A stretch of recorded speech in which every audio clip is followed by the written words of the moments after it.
আসসালামু আলাইকুম প্রিয় দর্শক, অন্য মঞ্চের আলাপচারিতায় আপনাদের সকলকে স্বাগত জানাচ্ছি। আপনাদের সকলকে জানাই আমি আমার প্রাণঢালা অভিনন্দন এবং শুভেচ্ছা। ব্যানার এবং হেডলাইনে আমি যেটা বলেছি যে সার্জিওগোর আসার পরে বিভিন্নজন বিভিন্ন কথা বলছে। অনেকে বলছে যে আপনার আমাদের পররাষ্ট্র যে মন্ত্রী আছে ওনার সাথে খুব উচ্চস্বরে কথা বলেছে। জানি না ওখানে কেউ টিভি ক্যামেরা নিয়ে দাঁড়িয়ে থেকে দেখেছে কিনা যে উচ্চস্বরে কথা বলেছে। তারেক জিয়ার সাথে নাকি খুব সংক্ষিপ্ত মিটিং হয়েছে, আবার কি কি অনেক কিছুই বলে। তো অনেক কিছু বললো, আসলে এই বিষয়গুলোর সত্যতা 100% যেমন বাহিরে আসে না। তবে অবশ্য হ্যাঁ, বাহিরের ওই যে ফিজিক্যাল অ্যাপারেন্স দেখে বোঝা যায় যে কিছু একটা ঘটেছে। পরে আবার পুলিশকে সর্বোচ্চ সতর্ক অবস্থায় করা হইল। যেমন আপনার আমাদের খলিল সাহেবকে যখন জিজ্ঞেস করলো সাংবাদিকরা যে আওয়ামী লীগ নিয়ে কথা হয়েছে কি না, ভারত নিয়ে কথা হয়েছে কি না, আমাদের এখানকার নিরাপত্তা নিয়ে কথা হয়েছে না, জিও পলিটিক্স, তো উনি সবগুলোতে বলছেন না না না। তো কোনো বিষয়ে যদি কথা না হয়ে থাকেন তাইলে আমার কথা হচ্ছে 2 ঘন্টা ধরে কি প্রেমালাপ হয়েছে ওখানে? একজন আরেকজনকে কি আমি তোমায় ভালোবাসি, আমি তোমায় বিয়ে করব, এরকম কিছু কথাবার্তা হয়েছে? বা ওই যে সাদা শকুনের মতো চুম্মাচাটি হয়েছে? যদি না হয় তাহলে 2 ঘন্টা ধরে কি কথা হয়েছে একটু বাইরে আনা দরকার, একটু বাইরে বলা দরকার না? তো এই যখন ঘটনা, এর মধ্যে আজকে আবার দীনেশ ত্রিবেদীর সাথে দেখা করেছেন সার্জিও গোর। যেহেতু ওনারা আগে থেকেই একরকম, এটা বন্ধু বলতে আবার আমাদের মতো বন্ধু না যে গলায় হাত দিয়ে হাঁটলাম ও দোস্ত চলো চলো চলো, এরকম না। এই কূটনীতিক হিসাবে বা ইয়ে হিসাবে ওনাদের মধ্যে একটা ভালো সম্পর্ক আছে, বন্ধুত্বপূর্ণ সম্পর্ক আছে। যার কারণে দীনেশ ত্রিবেদী যখন বাংলাদেশে রাষ্ট্রদূত হলেন, মন্ত্রী মর্যাদা পেলেন, তখন সরাসরি টুইট করেছিলেন সার্জিও গোর। তার মানে হচ্ছে যে ওনাদের মধ্যে একটা সম্প্রীতির ভাব আছে বা বন্ধুত্ব ভাব আছে।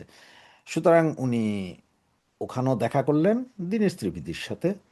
যেহেতু দীনেশ ত্রিবেদী এই মুহূর্তে বাংলাদেশে আছে, এর কিন্তু দীনেশ ত্রিবেদী বাংলাদেশে আসার আগে সার্জিও গোরের সাথে আবার দিল্লিতে দেখা করেছেন একজন আরেকজনের সাথে।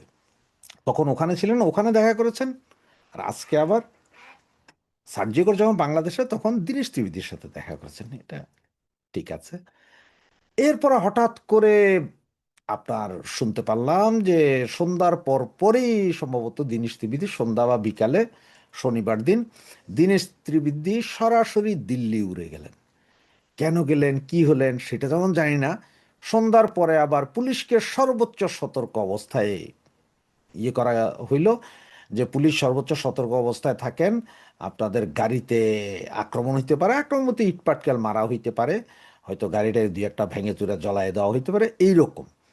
তো তটস্থ অবস্থায় এগুলো নিয়ে এক এক জায়গায় এক এক রকম বিচার বিশ্লেষণ করছেন। তবে আমার যতটুকু মনে হয় যে এই যে 15ই আগস্ট 5ই আগস্ট নিয়ে এরা মনে হয় ভয়ে আছেন যে এই আগস্ট মাসে আওয়ামী লীগ না জানি কি করে, আওয়ামী লীগ কোথায় কোথায় বাধা দেয়, কোথায় কোথায় আবার কাকে কাকে ধোলাই করে, এইটা নিয়ে সম্ভবত ওনারা খুব তটস্থ। যার কারণে হয়তো পুলিশকে সর্বোচ্চ সতর্ক অবস্থায় রাখা হয়েছে। আরও ভেতরে অন্য কিছু থাকতে পারে, সেটা তো আর এখনো জানা যায়নি, আমার মনে হয় আর কি এটা। তো চলেন এবার আসি সাবের হোসেন চৌধুরীর সাথে সার্জিও গোরের বৈঠকের বিষয়টা। প্রথম নিউজটা আমাদেরই একজন ইউটিউবার বোন, উনি বলেন যে আহ, উনি কারো নাম নেননি, তখন উনি বলেছিলেন যে আওয়ামী লীগের একজন নেতার সাথে দেখা হয়েছে, বৈঠক হয়েছে, এবং সেকেন্ডলি একজন মহিলা নেত্রীর সাথেও দেখা হওয়ার কথা ছিল, কিন্তু উনি নিরাপত্তার কারণে, মানে মহিলার নিরাপত্তার কারণে নাকি দেখা করেন নাই। তো আমার এই ছিল ওনার। এরপর আজকে তো শনিবার দিন তো সকাল থেকে শুরু হইলো কাউ কাউ কাউ কাউ কাউ সাবের হোসেন চৌধুরী, সাবের হোসেন চৌধুরী, সাবের হোসেন চৌধুরী।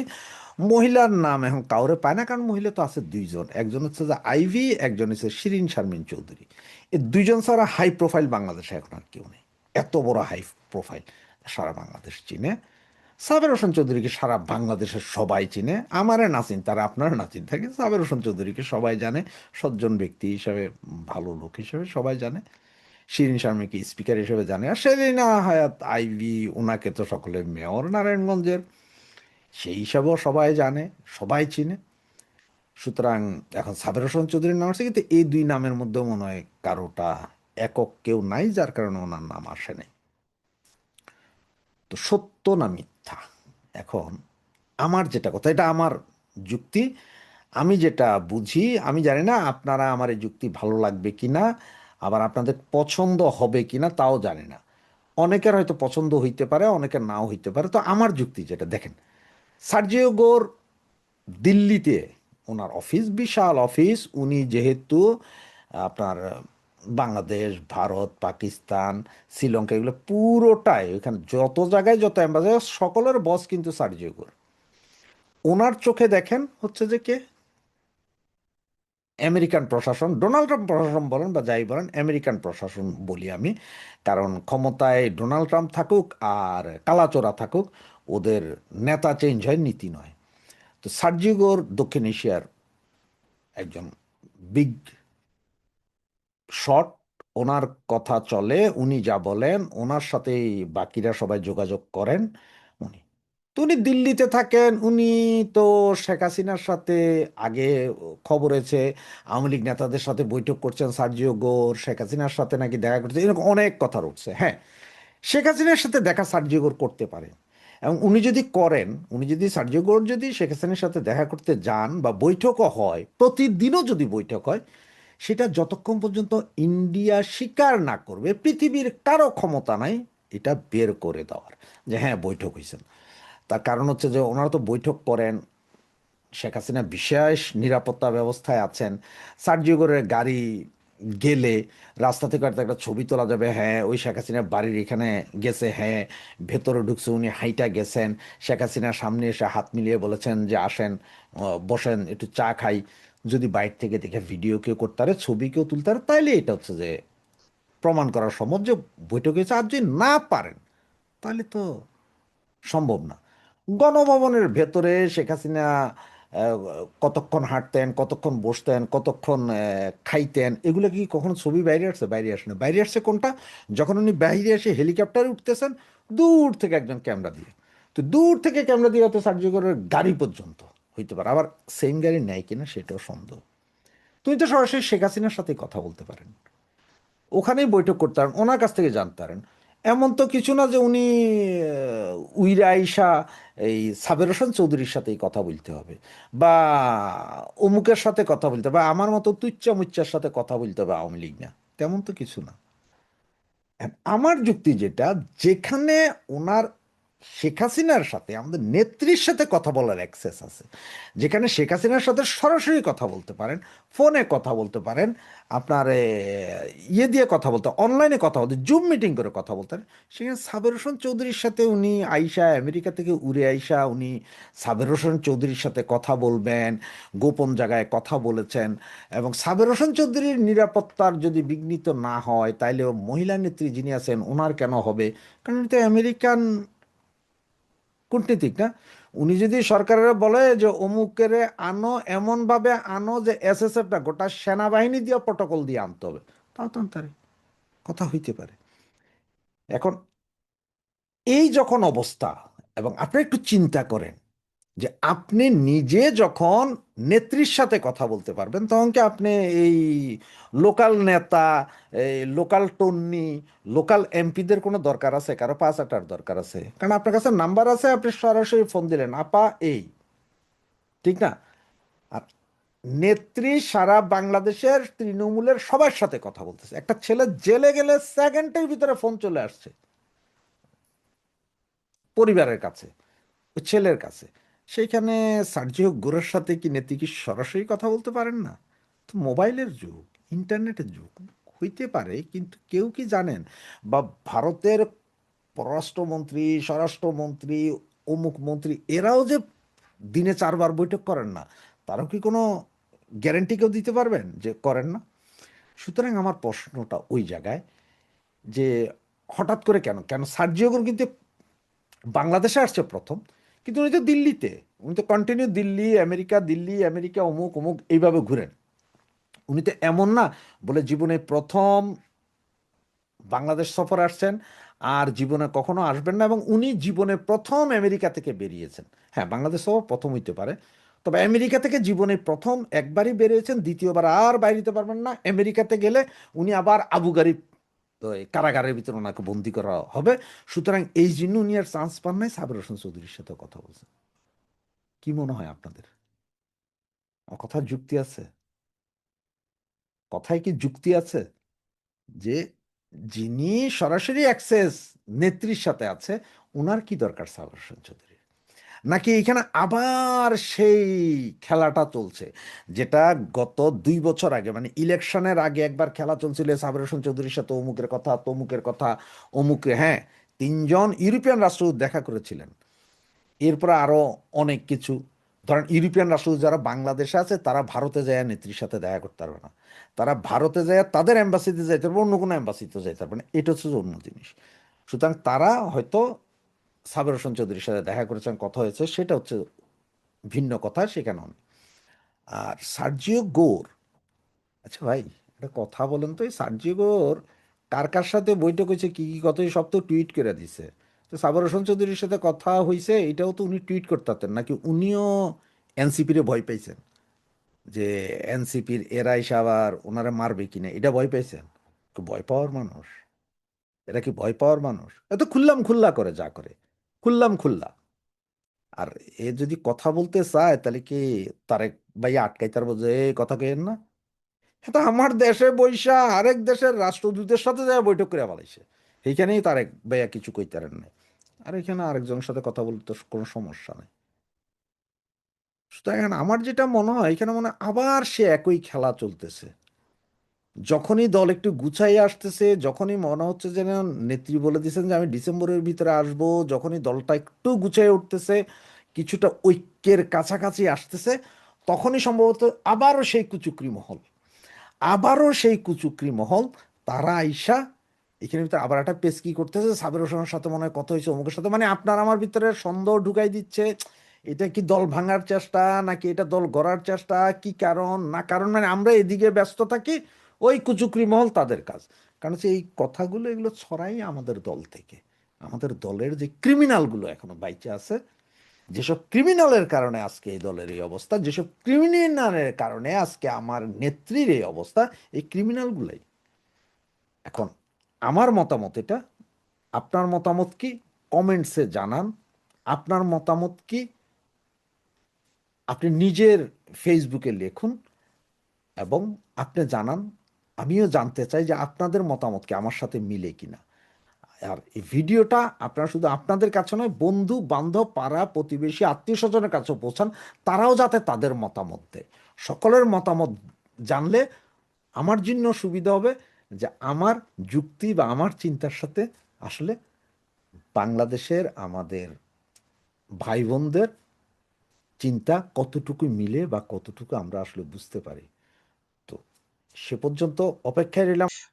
আগস্ট মাস শুরু হয়েছে, যেই আগস্টে 1975-এর 15ই আগস্ট জাতির জনক বঙ্গবন্ধুকে সপরিবারে হত্যা করা হয়, এই আগস্টের 15 তারিখ। পরবর্তীতে 2004-এর আগস্টে 21শে আগস্ট একই ধরনের একটা বড় ঘটনার মধ্য দিয়ে শেখ হাসিনাকে হত্যার চেষ্টা করা হয়। আবার এই 2024-এর আগস্টেও একই ধরনের ঘটনার মধ্য দিয়ে তাকে উৎখাত করা হয়, কোনো মতে তিনি প্রাণে বেঁচে যান। অর্থাৎ এই যে আগস্ট একটা কালো অধ্যায় হিসাবে আছে, এইবার এই আগস্টেও যেমন শোক তেমনি নানান আতঙ্ক, আগেই নানান ধরনের গুজব গুঞ্জন, বেশ কিছু কৌতূহল, এগুলো নিয়েই এই আগস্ট শুরু হচ্ছিল।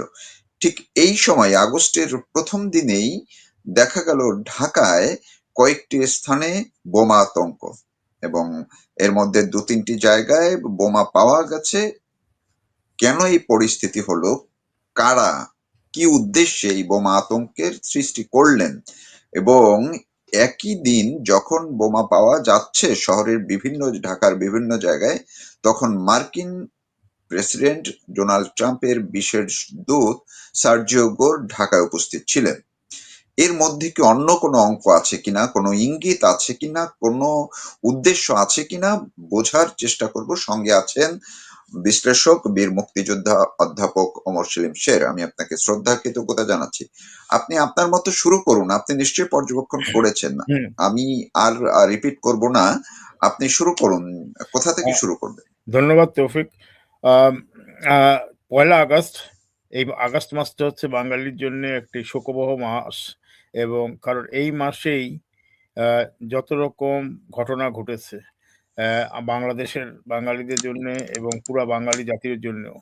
এই আগস্ট মাসে আমি যদি শুরু করি, নেতাজি সুভাষ বোস মারা গেছেন এই আগস্ট মাসেই, রবীন্দ্রনাথ মারা গেছেন 1941 সালে এই আগস্ট মাসেই, বঙ্গবন্ধুকে সপরিবারে 18 জন মেম্বার সহ হত্যা করা হয়েছে এই আগস্ট মাসে। 21শে আগস্ট শেখ হাসিনাকে মেরে ফেলার জন্য গ্রেনেড হামলা করা হয়েছিল এই আগস্ট মাসে। সর্বশেষে 2024 সালে 5ই আগস্ট তাকে দেশ ছেড়ে যেতে হলো মিলিটারি এক্সকোর্ট নিয়ে। এই আগস্ট মাসটা হচ্ছে আমার কাছে, আমি এটাকে বলি অভিশপ্ত আগস্ট। আমাদের দেশের বাঙালিদের জন্য এটা অভিশপ্ত আগস্ট। এই আগস্টে মৌলবাদীদের এই আগস্টেই হচ্ছে মৌলবাদীদের উত্থান। এবং এই যে যে ঘটনাটা আপনি অনুষ্ঠানের শুরুতে বললেন যে বিভিন্ন জায়গায় বোমাবাজি হয়েছে, এবং বোমাবাজি ঠেকাতে 1 আগস্টের দিনই হয়েছে। এই বোমাবাজিটা কারা করেছে, কে করেছে এখনো নির্ণয় হয়নি, এখনো বলা মুশকিল কারা করেছে।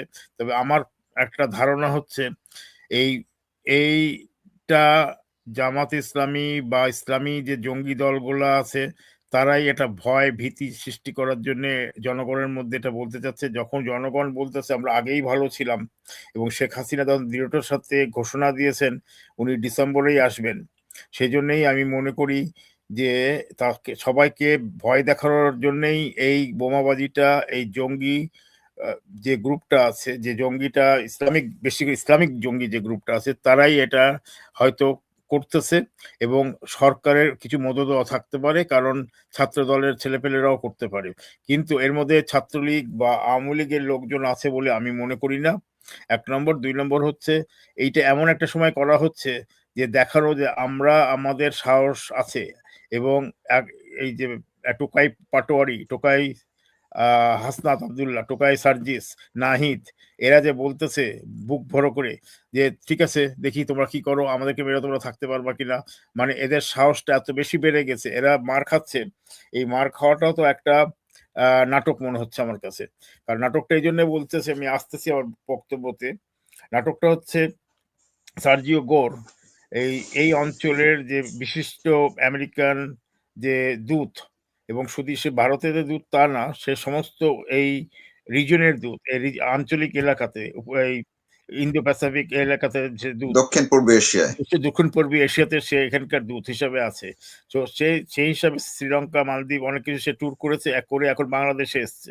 এই বাংলাদেশে এসে তার অনেক আলাপ আলোচনা হয়েছে, এবং একটা লক্ষণীয় বিষয় হচ্ছে, এটা টু বি নোটেড, যে জামাতের আমিরের সাথে দেখা করেন।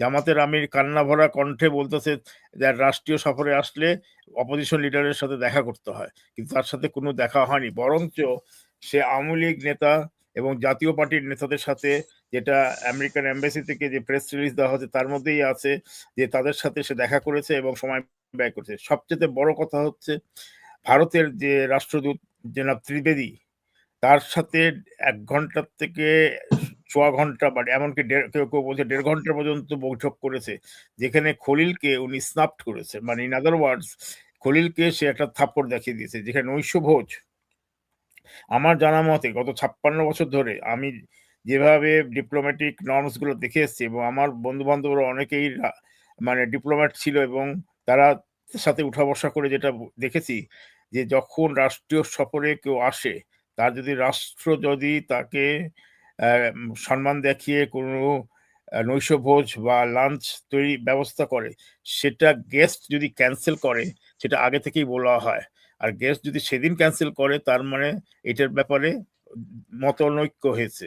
অনেক ঝড়ঝঞ্ঝা হতে পারে আলোচনার মধ্যে, অনেক কিছু ঝামেলা হতে পারে, মানে দুই পক্ষের কথা কাটাকাটি হতে পারে, তারপরেও তারা খাওয়া দাওয়ার ব্যাপারে কোনো রকম ঝামেলা থাকে না, সমঝোতা হয়।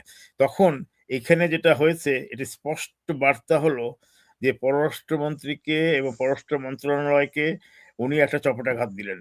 যে দেখো আমি তোমাদের তো আমি তোমাদেরকে ডিকটেট করব, তুমি আমাদেরকে ডিকটেট করতে পারবে না। এই এই পলিসিতেই সার্জিও গোর গিয়ে তার যে এজেন্ডা, সে তার এজেন্ডা অনুপাতে সে বক্তব্য মানে কাজ করে গেছে। এবং ভারতের সাথে যে তার একটা এখন অনেকে বলবে ভারতের সাথে তো সে ভারত থেকে ফোন করে কথা বলতে পারতো, ফোনে কথা বলা স্যাটেলাইটে কথা বলার মাধ্যমে সে কথা বলতে পারতো, কিন্তু সেটার একটা অন্যরকম অনেক কথা ফোনে এবং স্যাটেলাইটে বলা যায় না, বা অনেক কথা ওভার দ্য মানে ভিডিও কলেও বলা যায় না, কারণ অনেক কিছু টেপ হতে পারে যখন এটা কূটনীতিকদের কথা হয়। সেই জন্যই সামনাসামনি কথা বলাই ভালো। সেই জন্য সামনাসামনি কিছু মেসেজ যেটা দেওয়ার, সে মেসেজ দেওয়ার জন্যই সে ইন্ডিয়ান হাই কমিশনের সাথে কথা বলেছে। এখন আসি আপনার সাবজেক্ট ম্যাটারে, যে জি। যেটা বলা হচ্ছে বোমাবাজি, বিভিন্ন এলাকার ঢাকার বোমাবাজি হয়েছে, চিটাগাংয়ে হয়েছে কিনা আমরা জানি না। বোমা আতঙ্ক, বোমা না, বোমা পাওয়া গেছে। বোমা পাওয়া গেছে। মেট্রো মিরপুরে, মিরপুরে আসাদ গেটের ফার্ম গেটের এখানে, হ্যাঁ, মতিঝিলে, এরকম 4-5টা জায়গায় বোমা আতঙ্ক, এবং 2 জায়গায় বোমা পাওয়া গেছে সত্যি সত্যি।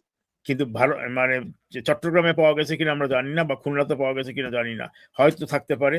এখন যে এই যে বোমা পাওয়া গেছে, এই যে অভিযান করে তারা বোমা পাওয়া আছে, এটার একটা ইন্ডিকেশন হচ্ছে যে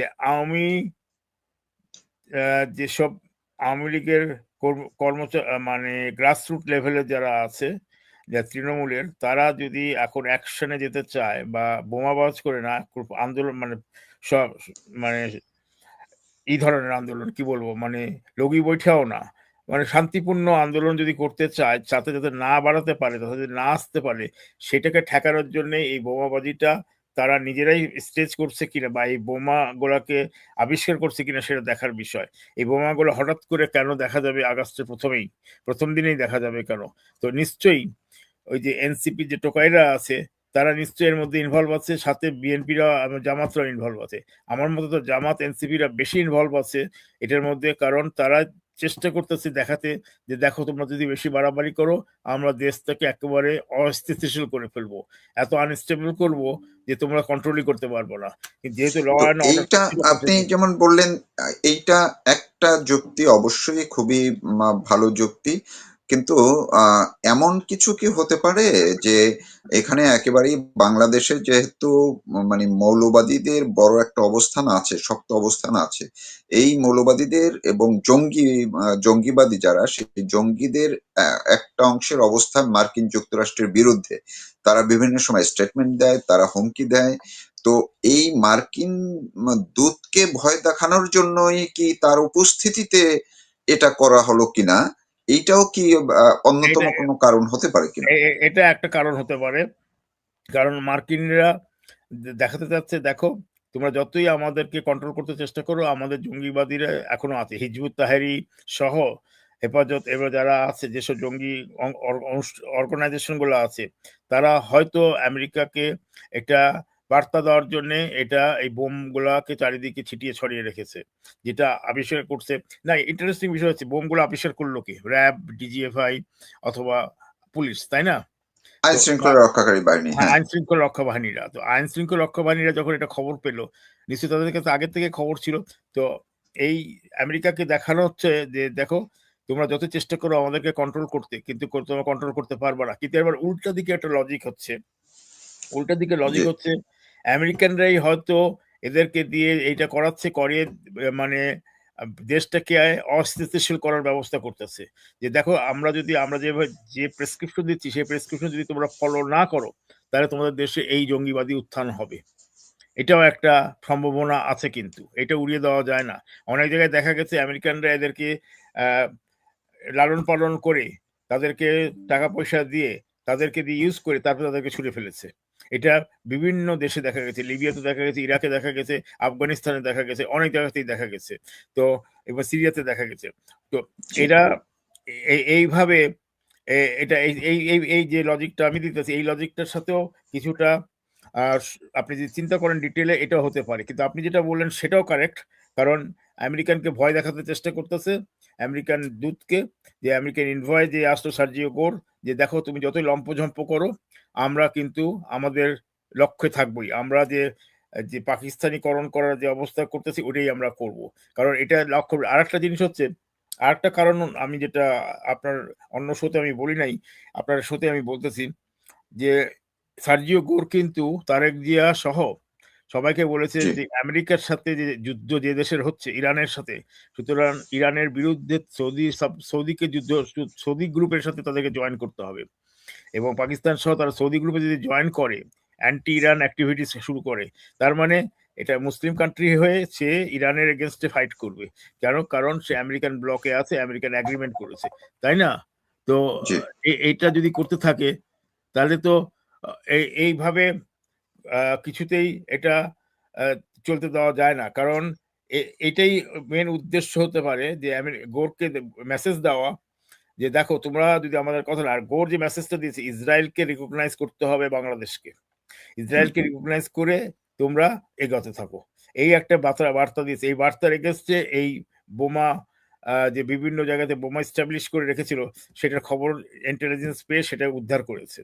এখন এই বোমা উদ্ধার তো এটা এমন কিছু না, কারণ 5ই আগস্টের পরে যে পরিমাণ থানা লুট হয়েছে, যে পরিমাণ অস্ত্রশস্ত্র বাইরে আছে, সেটা থেকে উ- আম, উদ্ধার পেতে গেলে এটা এটা হবেই।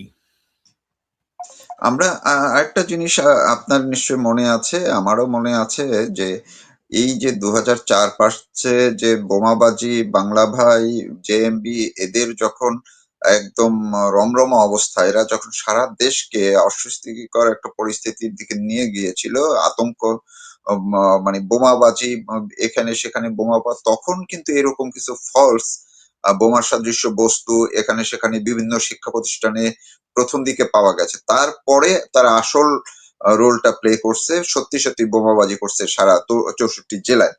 এবারও কি সেরকম কোনো দিকে যাচ্ছে কিনা সেটা এতে আপনার। আহ, এই ধরনেরই কোনো একটা ইঙ্গিত দিচ্ছে যে তার 64 জেলা যে বোমাবাজিটা করেছিল 2004 সালে, তাই না?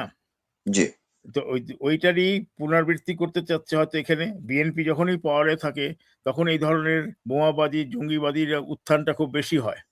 কারণ এই উত্থানটাকে তো শেখ হাসিনা আবার গভর্নমেন্টের সময় এটা নির্মূল করে নিয়ে এসেছিল। এখনই দেখা যাচ্ছে যে জঙ্গিবাদীরাই তো দেশের এখন চালাচ্ছে। সেই জঙ্গিবাদীদেরকে পৃষ্ঠপোষক করতেছে জামাত সহ বিএনপির কিছু অংশ, এবং এর মধ্যে মিলিটারির কিছু অংশ আছে আমি বলবো। তারা ইচ্ছাকৃতভাবে এটাকে লালন পালন করে পৃষ্ঠপোষকতা করে বাড়িয়ে তুলতেছে। এবং যে 64 জেলার কথা যেটা বলে 2004-এর যে ঘটনা, একই ঘটনা আগস্ট মাসেই হয়েছিল, সেই আগস্টে আবার সেই পুনরাবৃত্তি করতে চাচ্ছে যে দেখো আমরা এখনো আছি। আমরা আসলে আমি মাঝে মাঝে চিন্তা করি তৌফিক আপনার, যে জি এরা এরা কি চায়, এরা কেন এটা করে, কিসের জন্য, সাইকোলজিক্যাল ফ্যাক্টরটা কি? এরা কি এই যে জঙ্গিবাদী করে এই যে একটা সশস্ত্র ভাব দেখিয়ে, মানে সবসময় একটা রিভলিউশনারি ভাব, এটা করে তারা দেশটাকে কোন দিকে নিবে? দেশের মানুষ তো খেয়ে পরে শান্তিতে বাঁচতে চায়, এটাই তো তাদের মেন উদ্দেশ্য। এবং যারা রাজনীতি করে তাদের উদ্দেশ্য হচ্ছে দেশের ওয়েলফেয়ার করা। কিন্তু এরা এইভাবে বোমাবাজি করে কি অ্যাচিভ করবে, এই জিনিসটা আমি বুঝতে চেষ্টা করতেছি বাঙালিদের সাইকোলজিতে।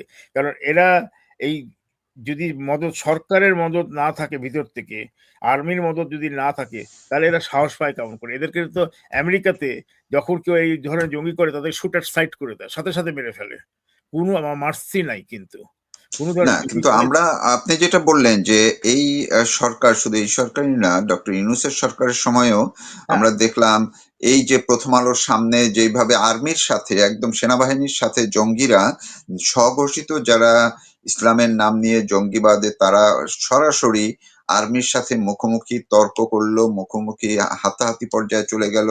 প্রথম আলোতে হামলা করলো, জ্বালিয়ে পুড়িয়ে দিল, ডেইলি স্টারে জ্বালিয়ে পুড়িয়ে দিল, কিন্তু কারো বিরুদ্ধেই তো কোনো ব্যবস্থা নেওয়া হয়নি। তার মানে না, এইটা থেকেও কি তারা, এখন কি বিএনপিও আসলে এদের বিরুদ্ধে কোনো আর ব্যবস্থা নেওয়ার কোনো উপায় নেই, এমন অবস্থায় চলে গেছে? না, এই বিএনপি তো, এই যে বিএনপি তো সরকার নামে মাত্র বিএনপি সরকার, এটা তো অ্যাকচুয়ালি মাফিয়া ডন ইউনুস সরকারেরই এক্সটেনশন। ইউনুস তো অনেক ক্ষতি করে গেছে, এই ছেলেদেরকে লেলিয়ে দিয়েছে, দিয়ে তাদেরকে কোন জঙ্গির কোনো রকম তারা অ্যাকশন নেয়নি যে জঙ্গিবাদটাকে দমন করতে হয়, বরঞ্চ জঙ্গিবাদটাকে তারা উৎসাহিত করে গেছে। এবং বিএনপি সরকার এখন ক্যাচ 22 সিচুয়েশনে আছে, যার জন্য তার না ঘরকা না ঘাটকা হয়েছে। না এদিকে এদিকে করতে গেলে দেখতেছে যে তাদের বিরুদ্ধে জামাতিরা এবং ইসলামিক গ্রুপটা খুব বেশি উঠে পড়ে লেগে তাদেরকে সরিয়ে দিতে পারে। সে ভয়ে ভীতু হয়ে তারা এটা কোনো অ্যাকশনে যাচ্ছে না, কিন্তু তাদের তো ম্যান্ডেট আছে, তারা তো মেজরিটি ম্যান্ডেট পেয়েছে পার্লামেন্টে। তো সুতরাং জি তারা যদি অ্যাকশনে না যায় তাহলে তো জঙ্গিবাদ তো টেক ওভার করবেই। সুতরাং যেটা ইউনূস সরকার তো করেই না, ইউনূস সরকার একেবারে যা ইচ্ছা তাই করে গেছে। ল অ্যান্ড অর্ডারটাকে তাদের ইচ্ছা মতন আইন তারা প্রণয়ন করেছে, ইচ্ছা মতন আইনকে তারা একটা দলিত করেছে, পা দিয়ে চিপে মেরেছে আইনগুলোকে।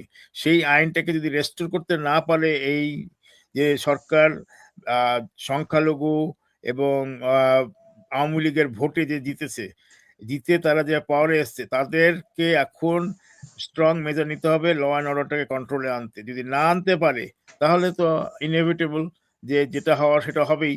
কারণ এই জি জঙ্গিবাদের মাঝখান থেকে আমরা আমাদের আওয়ামী লীগের আমাদের ছেলেপেলেরা এখন পর্যন্ত সাইড লাইনেই আছে। এই সাইড লাইনতে যদি এখন অনলাইনে আসে, মানে ফিল্ডে ডাইরেক্ট নামে, ফ্রন্ট লাইনে আসে, হ্যাঁ ফ্রন্ট লাইনে আসলে তো তারা তখন জঙ্গিবাদের সাথে এটাও তাদের মোকাবেলা করতে হবে, তখন তারা কি করবে? সুতরাং এটা হচ্ছে এই তারেক জিয়ার সরকার হচ্ছে উইকেস্ট সরকার, সবচেয়ে weakest Sarkar in history of Bangladesh.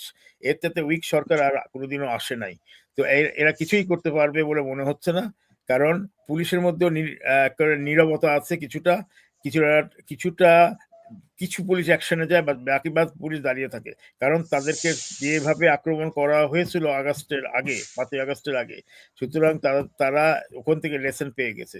সুতরাং এখানে এরা সহজে এটা অ্যাকশনে যাবে না, এটা আমি জি বলবো।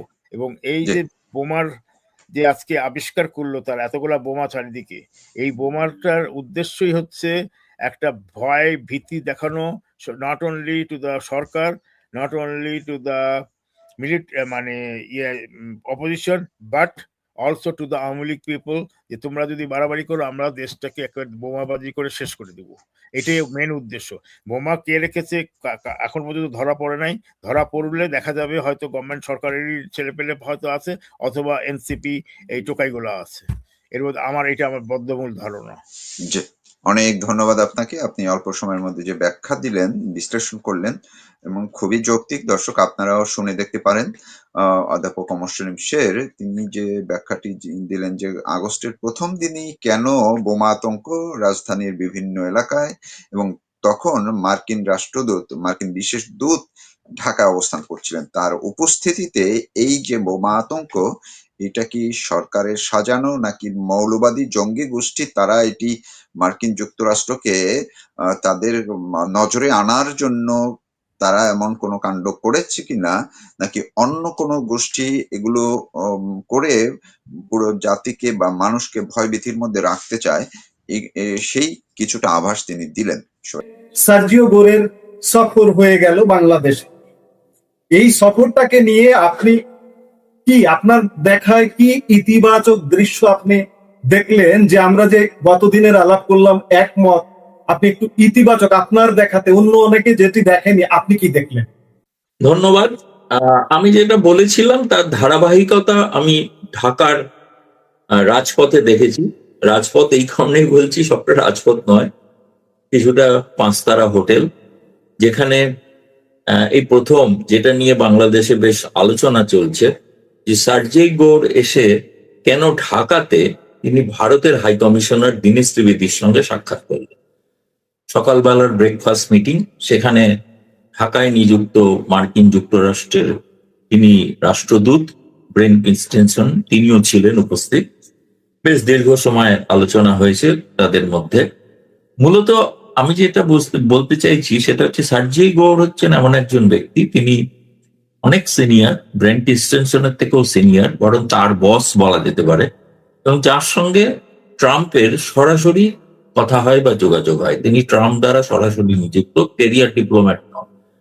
ঠিক একই রকম দীনেশ ত্রিবেদী সরাসরি প্রধানমন্ত্রী নরেন্দ্র মোদী দ্বারা নিযুক্ত, তার সঙ্গে সরাসরি তিনি কথা বলেন। তিনি সবসময় যা করেন সবটা পররাষ্ট্র মন্ত্রণালয়ের জুনিয়র অফিসারদের না জানালেও চলে, তার সেই ম্যান্ডেট আছে।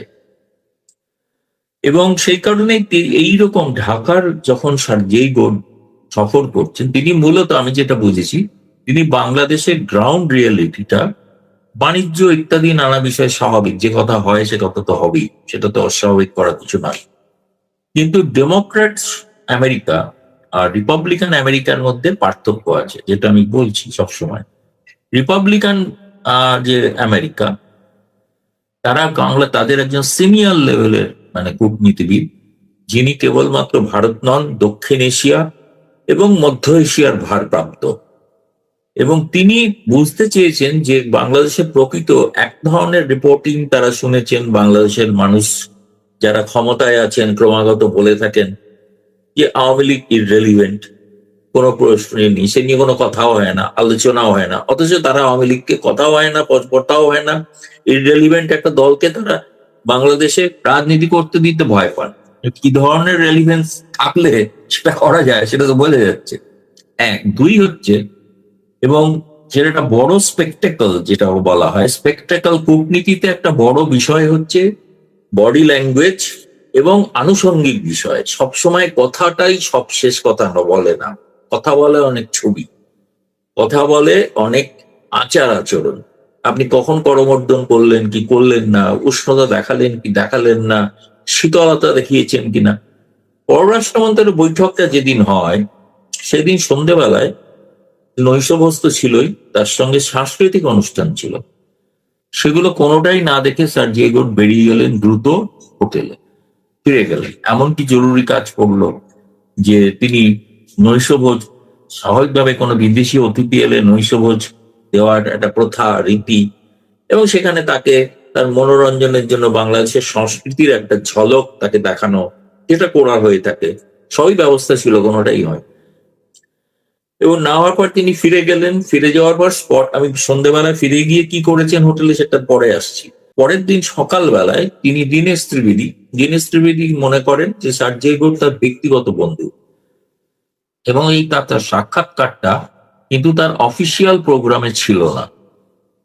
মানে তার আগের দিন রাতে তিনি এমন কিছু শুনেছেন যেটা ভেরিফাই করতে চেয়েছেন দীনেশ ত্রিবেদীর কাছ থেকে, এবং দীনেশ ত্রিবেদীর সঙ্গে তিনি কথা বলেছেন, কথা বলে বুঝেছেন যে গ্রাউন্ড রিয়েলিটি কি। এবং এটা পরিষ্কার ভারত সরকারও মনে করেন, ভারতের গোয়েন্দারাও মনে করেন, ভারতের হাই কমিশনও মনে করেন, ওই বাংলাদেশের যারা ক্ষমতায় আছেন তারা যে যাই বলুক, প্রতিটি গ্রামে আওয়ামী লীগের অস্তিত্ব আছে। তারা অধীর আগ্রহে অপেক্ষা করছেন কেবল একটা নেতৃত্বের জন্য। তারা অপেক্ষা করে আছেন, সেইটা যারা জানেন বলেই তারা জামায়াত এবং এই বিএনপি এরা এই ব্যাপারে একমত যে আওয়ামী লীগকে এখানে প্রবেশ করতে দেওয়া হবে না। তার আগের দিন রাতে সম্ভবত, আমি 100% নিশ্চিত এমন দাবি করবো না, কিন্তু কিছুক্ষণ আগে আমাকে একজন সিনিয়র আওয়ামী লীগ নেতা নিশ্চিত করেছেন যে দুই নেতার সঙ্গে তিনি সন্ধ্যেবেলায় তাদের সঙ্গে বৈঠক করেছেন, লম্বা বৈঠক, সম্ভবত তাদের সঙ্গেই নৈশভোজ করেছেন। তার মধ্যে একজন সম্ভবত জাতীয় পার্টির জিএম কাদের, যিনি 14 জোটের আওয়ামী লীগের 14 জোটের শরিক, আরেকজন সম্ভবত সাবির হোসেন চৌধুরী, যার নাম বহুল আলোচিত বাংলাদেশের রাজনীতিতে, যে পরিশোধিত আওয়ামী লীগের নেতৃত্ব তিনি দেবেন কি দেবেন না। ফলে তার কাছ থেকেও তিনি বুঝতে চেয়েছিলেন গ্রাউন্ড রিয়েলিটি কি। এবং এটাও আমি জানি যে এক্ষেত্রে কিন্তু সাবেক প্রধানমন্ত্রী শেখ হাসিনার সম্পূর্ণ অনুমোদন ছিল। এবং দ্বিতীয়ত হচ্ছে, সার্জিও গোট যাওয়ার আগে আওয়ামী লীগের কাছে বার্তাও পাঠিয়েছিলেন যে তিনি ঢাকায় গিয়ে আওয়ামী লীগ নেতাকর্মীর সঙ্গে দেখা করতে চান। কিন্তু আওয়ামী লীগ একটি নিষিদ্ধ দল, তাদের সঙ্গে তো দেখা করা যায় না। কিন্তু আওয়ামী লীগের নেতা যিনি বাংলাদেশে রয়েছেন তার সঙ্গে দেখা করতে অসুবিধা। এখন এই সংবাদটি সম্পূর্ণ বাংলাদেশের গণমাধ্যম, দু একটি সামাজিক গণমাধ্যম ছাড়া বাকি সবাই কিন্তু চেপে গিয়েছেন। যেমন সার্জিও গোটের সঙ্গে দীনেশ ত্রিবেদীর বৈঠক তো বহু প্রথম সারির কাগজ তো ছাপেননি, তাই না, যেটা সকলেই জানে। কেন ছাপেননি? সরকারের চাপে ছাপেন। এমনকি যারা সাংবাদিকতার নিরপেক্ষতা নিয়ে প্রচুর জ্ঞানগর্ভ ভাষণ দেন, সেই সংবাদপত্রের সম্পাদকরাও ছাপতে সাহস পাননি। কয়েকদিন আগেই এক সম্পাদক দিল্লি এসেছিল, বিশাল আলোচনা করলেন বাংলাদেশের সংবাদপত্রের স্বাধীনতায় তিনি কিভাবে বিশ্বাস করেন। ফিরে গিয়ে করলেন দীনেশ ত্রিবেদীর সঙ্গে সার্জিও গোটের বৈঠকটাকে সেন্সার করে দিলেন যাতে ছাপা না হয়। অধিকাংশ খবরই বাংলাদেশে অর্ধেক ছাপা হয়, পুরোটা ছাপা হয় না। শেখ হাসিনাকে রাজনীতি করতে দেওয়া হবে, এই যে দুটো লাইন, কিন্তু বাকি লাইন আগে পিছিয়ে কিছু নেই। যে শেখ হাসিনাকে যে প্রত্যার্পণ করা হবে না সেটা যে ওই রিপোর্টে আছে সেসব চাপা হয় না। এবং বাংলাদেশের সঙ্গে সম্পর্কের ভিত্তি একমাত্র বঙ্গবন্ধু রচিত 1971-এর মুক্তিযুদ্ধ, সেটাও ছাপা হয় না। যদিও একটা লাইন ছাপা হয়েছে একটি প্রথম সারির কাগজে, ছাপা হয়নি যে তা না। 71-এর মুক্তিযুদ্ধে তো বিএনপির বহু লোক তো মুক্তিযুদ্ধে অংশ নিয়েছেন, তারাও তো মুক্তিযুদ্ধে শরীক, জামায়াত ছিল না, এটা ঠিক। ফলে মোদ্দা কথা আমি আপনাকে যেটা, আপনি যে মূল প্রশ্ন করেছেন, প্রমাণ কি? প্রমাণ হলো আওয়ামী লীগ এবং আওয়ামী লীগের শরিক দলের সঙ্গে সার্জিগোরের বৈঠক এবং দীনেশ ভারতীয় হাই কমিশনার তার সঙ্গে বৈঠক, এগুলো অনভিপ্রেত। আপনি দেখতেও পাচ্ছেন যারা বাংলাদেশ নিয়ে সোচ্চার, তারা তো বিভিন্ন দেশ থেকে, ওই প্যারিস থেকে নানাবিধ গালিগালাজ করে তারেক রহমান সরকারের বিরুদ্ধে ভিডিও পর্যন্ত করছে যে তারেক রহমান সরকার আত্মসমর্পণ করলেন আমেরিকার কাছে।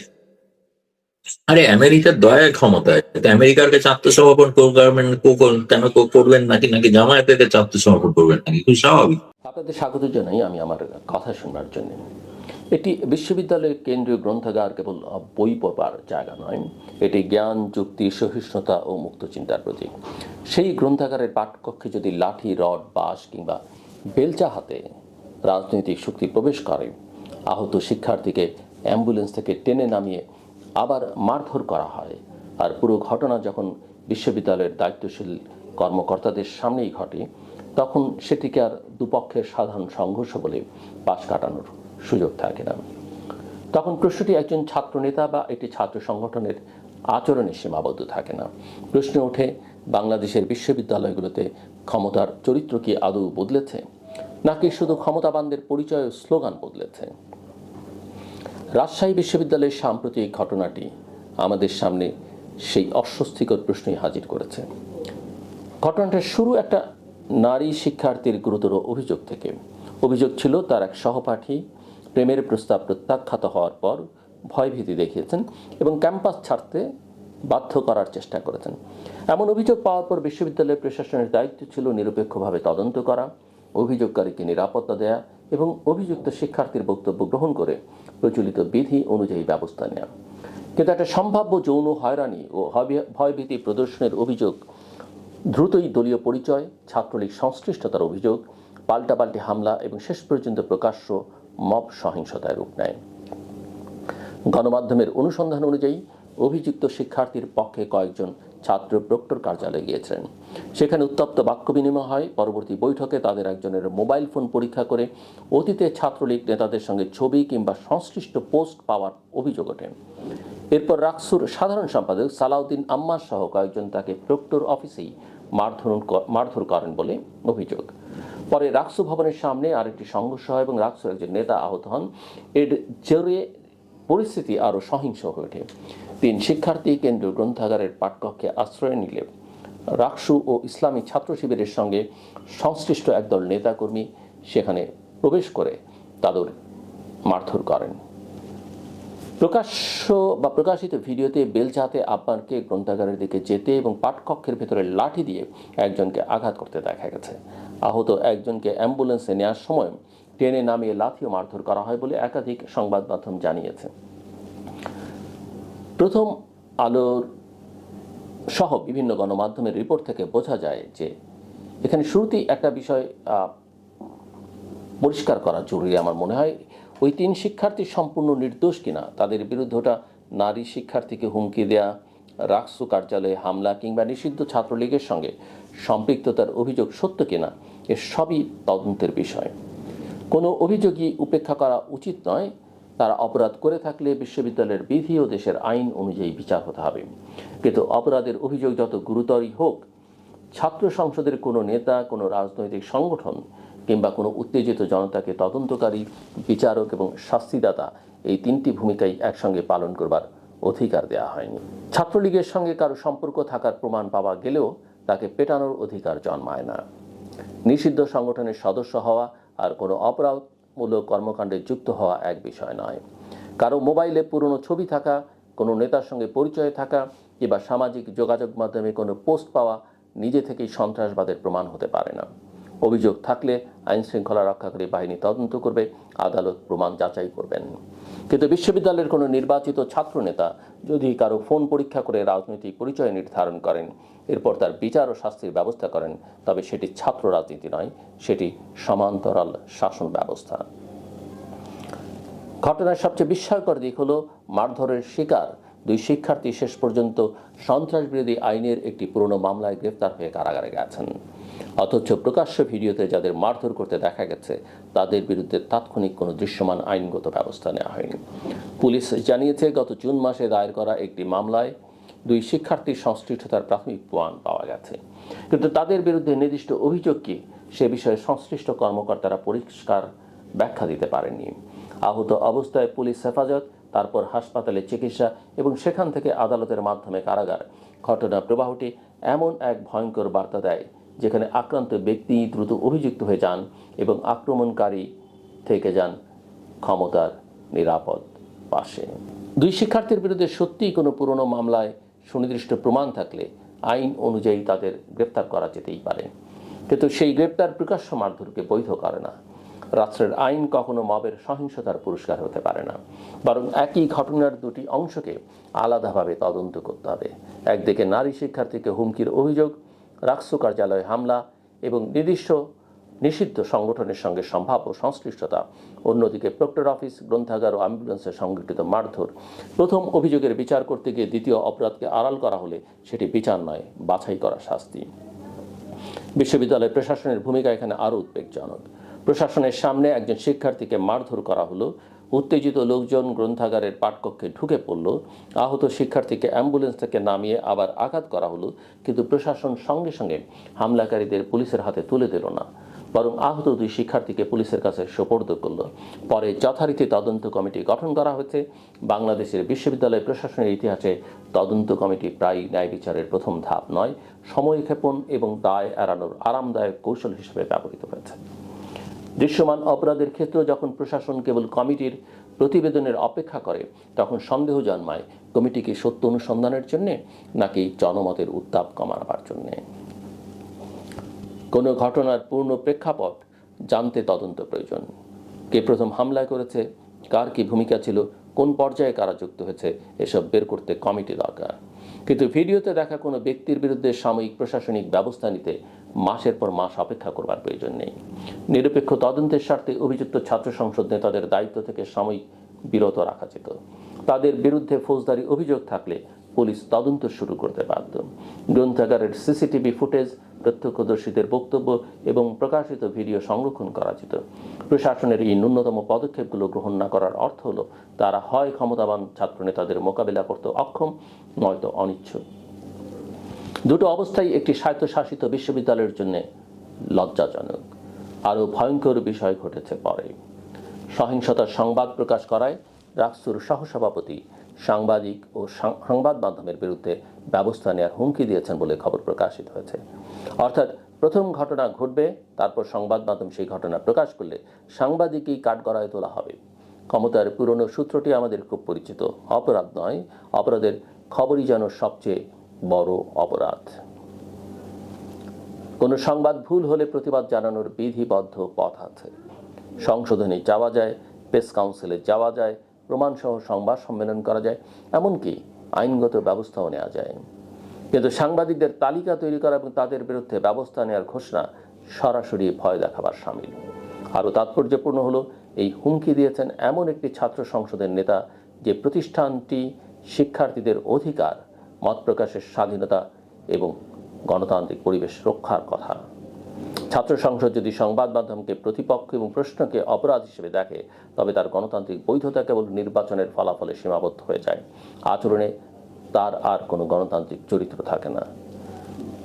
রাজশাহী বিশ্ববিদ্যালয়ের এই ঘটনা বিচ্ছিন্ন কোনো দুর্ঘটনা নয়। বাংলাদেশের ক্যাম্পাসগুলোতে দীর্ঘদিন ধরে একটি বিপজ্জনক রাজনৈতিক সংস্কৃতি গড়ে উঠেছে। যে সংগঠন যখন ক্ষমতাসীন বা প্রভাবশালী হয়েছে, সে নিজেকে বিশ্ববিদ্যালয়ের অনানুষ্ঠানিক নিয়ন্ত্রণ মনে করেছে। আবাসিক হলে কে থাকবে, কার রাজনৈতিক পরিচয় গ্রহণযোগ্য, কোন শিক্ষক প্রশাসনিক দায়িত্বে থাকবেন, কোন সভা অনুষ্ঠিত হবে, কে ক্যাম্পাসে প্রবেশ করতে পারবেন, এসব বিষয়ে ছাত্র সংগঠনের নেতারা সিদ্ধান্ত দিয়েছেন। প্রশাসন অনেক সময় তাদের সহযোগী হয়েছে কখনো নীরব দর্শক থেকেছে, আবার কখনো নিজের কর্তৃত্ব তাদের কাছে সমর্পণ করেছে। বিগত আওয়ামী লীগ সরকারের সময়ে ছাত্রলীগের দখলদারি, নির্যাতন কক্ষ, আসন বাণিজ্য, জোরপূর্বক মিছিল, বিরোধী মত দমন এবং সাংবাদিক নির্যাতনের অসংখ্য অভিযোগ ছিল।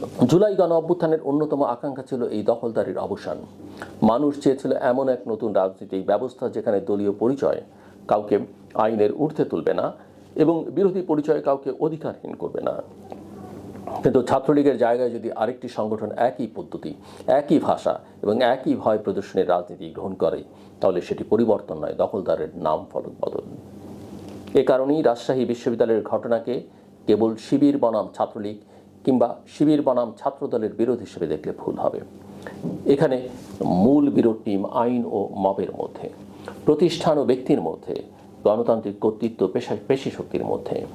ছাত্রলীগের অতীত অপরাধ তুলে ধরে বর্তমানের কোনো সহিংসতাকে ন্যায্য বলা যায় না, বরং যারা আগের দমন পীড়নের শিকার হয়েছেন বা তার বিরুদ্ধে আন্দোলন করেছেন তাদের উপর নৈতিক দায়িত্ব আরও বেশি, কারণ তারা জানেন ক্ষমতার অপব্যবহারে মানুষের কি ক্ষতি হয়। সালাউদ্দিন আম্মারকে ঘিরে বিতর্ক একদিনের নয়। এর আগে আওয়ামী লীগ পন্থী হিসেবে পরিচিত 6 জন ডিনের পদত্যাগ দাবি করে তাদের জন্য আগে থেকেই পদত্যাগপত্র প্রস্তুত করা, ফোন করে চাপ সৃষ্টি করা এবং সংশ্লিষ্ট শিক্ষকদের খুঁজতে বিভাগে বিভাগে যাওয়ার অভিযোগ উঠেছিল। বিশ্ববিদ্যালয়ের কোনো শিক্ষক অন্যায় করে থাকলে তার তদন্ত বিচার অবশ্যই হতে হবে। জুলাই আন্দোলনের সময় কোনো শিক্ষক শিক্ষার্থীদের বিরুদ্ধে ভূমিকা রেখে থাকলে সেটিও যাচাই করা প্রয়োজন। কিন্তু নির্বাচিত ডিন কিংবা শিক্ষককে ছাত্রনেতার তৈরি করা পদত্যাগপত্রে স্বাক্ষর করানোর চেষ্টা বিশ্ববিদ্যালয়ের আইনসম্মত জবাবদিহি নয়, এটি ব্যক্তিগত রাজনৈতিক কর্তৃত্ব প্রতিষ্ঠার চেষ্টা, পূর্ববর্তী ঘটনার প্রতি এক ধরনের অযৌক্তিক প্রতিক্রিয়া। ছাত্র সংসদের নেতা নির্বাচিত হওয়া মানে বিশ্ববিদ্যালয়ের ভাইস চ্যান্সেলর, প্রক্টর, পুলিশ কর্মকর্তা ও বিচারকের ক্ষমতা একসঙ্গে পাওয়া নয়। নির্বাচিত প্রতিনিধির কাজ শিক্ষার্থীদের স্বার্থ তুলে ধরা, প্রশাসনকে জবাবদিহির মধ্যে রাখা, শিক্ষা ও গবেষণার পরিবেশ উন্নত করা, আবাসন, পরিবহন, চিকিৎসা সহ বাস্তব সমস্যা সমাধানে কাজ করা। তিনি অভিযোগ জানাতে পারেন, আন্দোলন করতে পারেন এবং তদন্ত দাবি করতে পারেন, কিন্তু শিক্ষককে পদত্যাগ করানো, শিক্ষার্থীর মোবাইল তল্লাশি করা, রাজনৈতিক পরিচয়ের সনদ দেয়া কিংবা শাস্তি কার্যকর করা তার কাজ নয়। এখানে ছাত্র সংসদের ধারণাটি ঝুঁকির মুখে পড়ছে।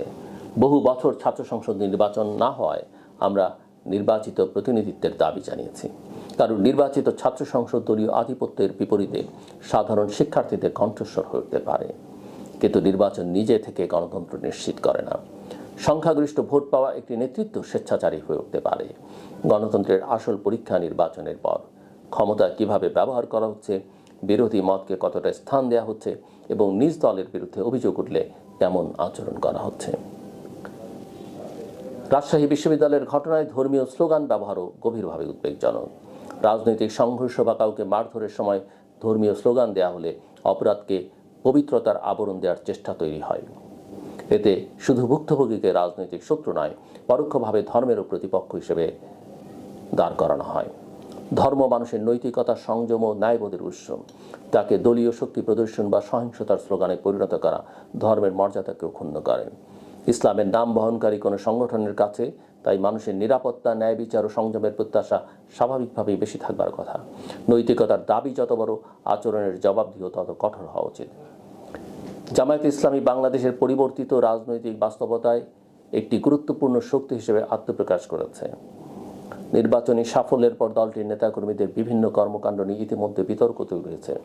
নৈতিক স্খলন, স্বজনপ্রীতি, সরকারি সুবিধা বন্টনে অনিয়ম এবং দায়িত্বশীল পদে থেকে অসত্য বা বিভ্রান্তিকর তথ্য দেওয়ার অভিযোগও সামনে এসেছে। দলটি কিছু ঘটনায় সাংগঠনিক ব্যবস্থা নেওয়ার কথা জানিয়েছে। সেটি ইতিবাচক হতে পারে, কিন্তু প্রকৃত পরীক্ষা ঘটে তখনই যখন অভিযোগটি প্রভাবশালী নেতা বা নিজেদের রাজনৈতিক বলয়ের বিরুদ্ধে ওঠে। রাজশাহী বিশ্ববিদ্যালয়ে ছাত্র শিবির আনুষ্ঠানিকভাবে হামলায় নিজেদের সম্পৃক্ততা অস্বীকার করেছে, কিন্তু প্রকাশিত ভিডিও সংবাদ প্রতিবেদনে শিবির সমর্থিত প্যানেল থেকে নির্বাচিত একাধিক রাষ্ট্রনেতা এবং সংগঠনের দায়িত্বশীল ব্যক্তিদের ঘটনাস্থলে সক্রিয় দেখা গেছে। এই অবস্থায় সাধারণ অস্বীকৃতি যথেষ্ট নয়। কারা হামলায় অংশ নিয়েছে তাদের সাংগঠনিক পরিচয় কী এবং দল তাদের বিরুদ্ধে কী ব্যবস্থা নিয়েছে এসব প্রকাশ করা প্রয়োজন। কোনো সংগঠন সত্যিকার অর্থে নতুন রাজনীতি করতে চাইলে তাকে প্রথমে নিজেদের লোকের অন্যায়ের বিরুদ্ধে দাঁড়াতে হবে। প্রতিপক্ষের বিরুদ্ধে তালিকা দিয়ে নিজের অপরাধকে ছোট করা পুরনো রাজনীতিরই কৌশল।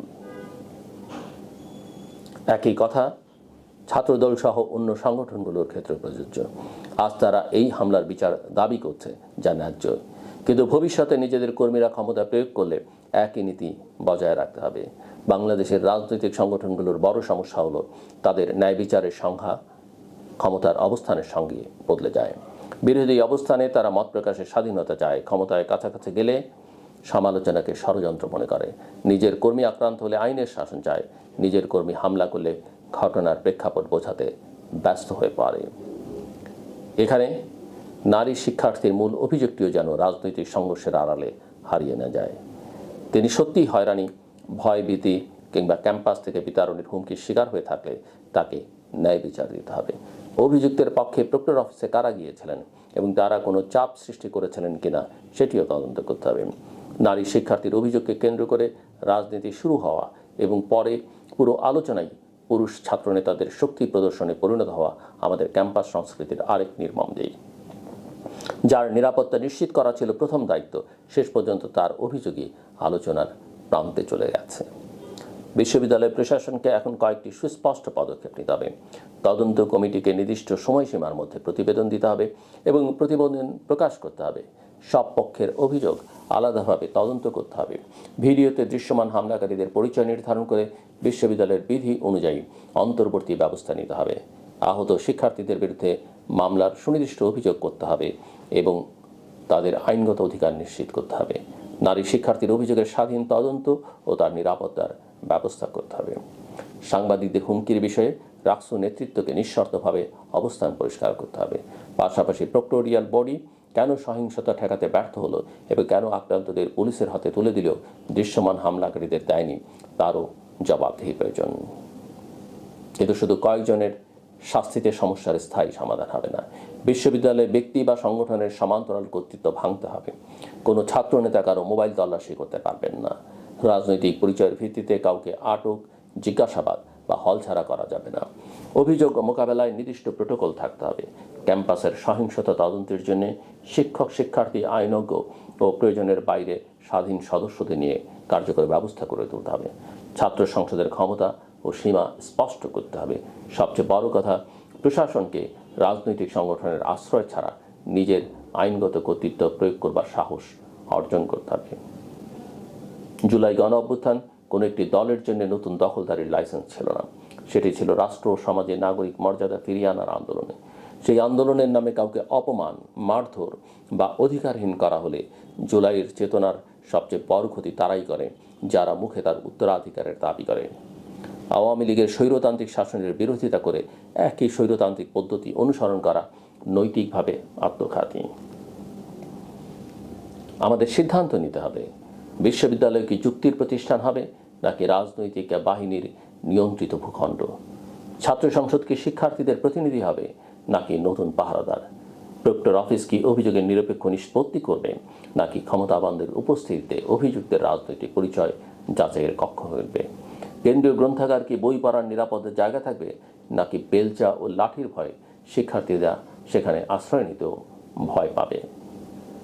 রাজশাহী বিশ্ববিদ্যালয়ের বেলচাটি তাই শুধু একটি অস্ত্র নয়, এটি আমাদের পরিবর্তনের দাবির সামনে দাঁড়িয়ে থাকা একটি নির্মম প্রতীক।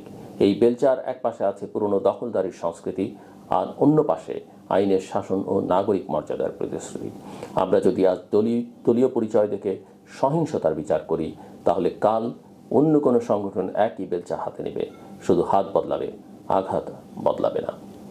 এটি বিশ্ববিদ্যালয়ে যখন আক্রান্তরা কারাগারে যান, প্রকাশ্য হামলাকারীরা বাইরে থাকেন, প্রশাসন তদন্ত কমিটির আড়ালে দাঁড়ায় এবং সাংবাদিকদের সংবাদ প্রকাশের জন্য হুমকি দেওয়া হয়, তখন সংকটটি আর ক্যাম্পাসের চার দেয়ালে আটকে থাকে না, সেটি গোটা রাষ্ট্রের আইনের শাসনের পরীক্ষা হয়ে ওঠে।